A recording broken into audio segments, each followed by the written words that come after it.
যশোরে বিজিবির অভিযানে ৫ পিস স্বর্ণবারসহ একজনকে আটক করেছে বর্ডার গার্ড বাংলাদেশ। মাসুদুর রহমান শেখ এর তথ্যচিত্রে দক্ষিণ বাংলা ডেস্ক রিপোর্ট। যশোরের কোতোয়ালি থানাধীন দরগাহ ফিলিং স্টেশন সংলগ্ন এলাকায় বিজিবি অভিযানে ১,৩৬,৫৭,৩৫০ টাকা মূল্যের ৫৮২ গ্রাম ওজনের ৫ পিস স্বর্ণবারসহ এক স্বর্ণ পাচারকারীকে আটক করেছে বর্ডার গার্ড বাংলাদেশ বিজিবি সদস্যরা। আটক ব্যক্তি হলেন যশোরের শার্শা থানার লাউতারা গ্রামের মৃত আবুল হোসেনের ছেলে ৪৩ বছর বয়সী আব্দুর রাউফ।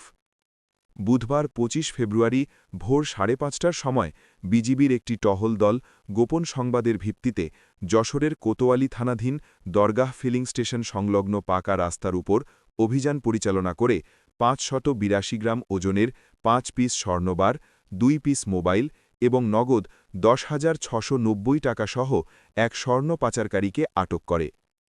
আটককৃত ব্যক্তির প্যান্টের পকেটে বিশেষ ধরনের কাগজে মোড়ানো অবস্থায় উক্ত স্বর্ণের বারগুলো পাওয়া যায়, যা উল্লেখ্য ভারতে পাচারের সময় বেনাপোলে স্ক্যানিং মেশিনে এই সোনা শনাক্ত করা সম্ভব হয় না।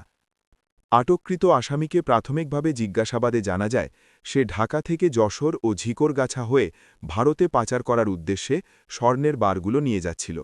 সে আরও জানায়, ঢাকার ধোরাইপাড় এলাকার চোরা কারবারিদের নিকট হতে স্বর্ণের বারগুলো সংগ্রহ করে বেনাপোল গমন করছিল। যশোর ৪৯ বিজিবি ব্যাটালিয়নের অধিনায়ক লেফটেন্যান্ট কর্নেল সাইফুল্লাহ সিদ্দিকী জানান, কিছুদিন যাবৎ বাংলাদেশ হতে ভারতে স্বর্ণ পাচারের প্রবণতা বৃদ্ধি পেয়েছে।